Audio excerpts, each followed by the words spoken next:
जय माँ कामाख्या देवी। मैं सोमनाथ भारद्वाज आपका अपने चैनल माँ कामाख्या पे स्वागत करता हूँ। मित्रों, कुंडली में कई प्रकार के ऋण होते हैं। जिन ऋणों का जिक्र प्राय किया जाता है उसमें सबसे बड़ा ऋण होता है पितृ ऋण। उसके बाद आता है मजदूर ऋण, जामलिया ऋण और भी कई तरह के ऋण होते हैं। और इन ऋणों की वजह से व्यक्ति जीवन में सफल नहीं हो पाता। उसे कहीं ना कहीं असफलता का मुंह देखना पड़ता है और इस असफलता के कारण उसके परिवार की उन्नति रुक जाती है। प्राय हमने देखा है कि बहुत से व्यक्तियों की कुंडली में जामलिया ऋण होता है या मजदूर ऋण भी पाया जाता है। इन ऋणों की मुक्ति के लिए तरह तरह के उपाय हैं और इसमें सबसे उत्तम और सटीक उपाय आज मैं आपके लिए लेके आया हूँ। वीडियो को अंत तक देखना, इससे आपको बड़ा फायदा पहुँचेगा। गरुड़ पुराण के अंदर इसका वर्णन किया गया है कि किसी भी प्रकार से अगर आपके जीवन में सफलता नहीं प्राप्त हो रही है या आपको संतान उत्पत्ति करने में या आपको नर संतान में नहीं प्राप्त हो रही है तो ये उपाय अवश्य करें।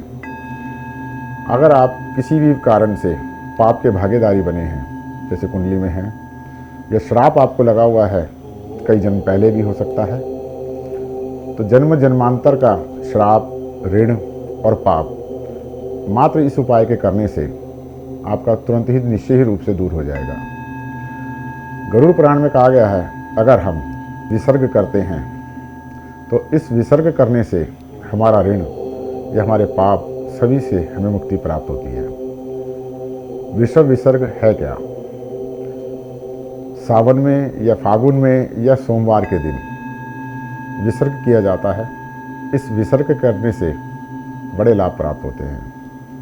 वृषभ यानी कि एक बैल लेना है, उसे परचेज करना है आपको। जैसे गाय का हम गौदान करते हैं उसी तरीके से हमें इसे परचेज करके हमें इसे मुक्त करना है।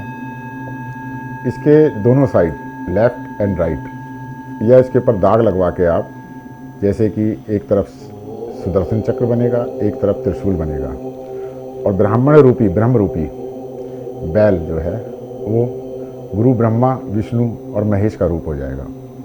और हमें इसका विसर्ग पूजन करवा कर, यानी इसे स्वतंत्र कर देना है। अब ये एक आंकल हो जाएगा, इसे जुताई में या किसी काम में नहीं ले सकते। इसके पश्चात आप सभी प्रकार के ऋण, पितृदोष, इनसे मुक्ति मिल जाएगी। ये उपाय बहुत अचूक है, पुराणों में इसका वर्णन मिलता है। इस उपाय को जरूर कीजिएगा और निश्चय ही रूप से आपको इसका फायदा पहुंचेगा। जिसके संतान नहीं होती है वह व्यक्ति इसे अवश्य करें, इससे आपको लाभ निश्चय ही रूप से प्राप्त होगा। अगर आपने अभी तक मेरा चैनल सब्सक्राइब नहीं किया है तो सब्सक्राइब कीजिए, लाइक कीजिए, शेयर कीजिए और आइकन बेल के बटन को जरूर दबाइएगा, जिससे कि आपको नए नए वीडियो से देखने से आपको लाभ मिले। मैं आज्ञा लेता हूँ। जय माँ कामाख्या देवी।